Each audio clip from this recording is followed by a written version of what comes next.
ay rated SPG. Striktong patnubay at gabay ng magulang ang kailangan. Maaaring may masiselang tema, lengguwahe, karahasan, sexual, horror o droga na hindi angkop sa mga bata.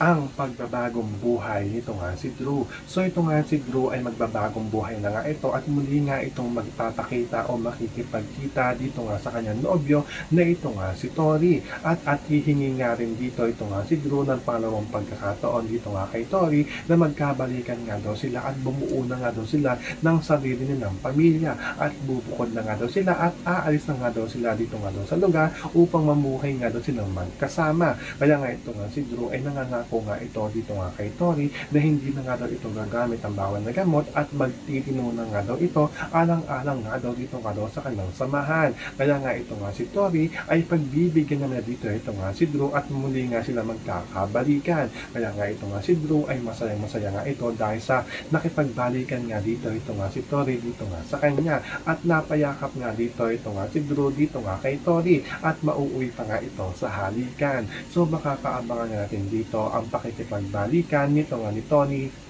dito nga kay Drew at ang pagbabagong buhay nito nga ni Drew. Yan ang ating mga pakakatutukan at pakakaabangan dito nga lang sa A Family Affair.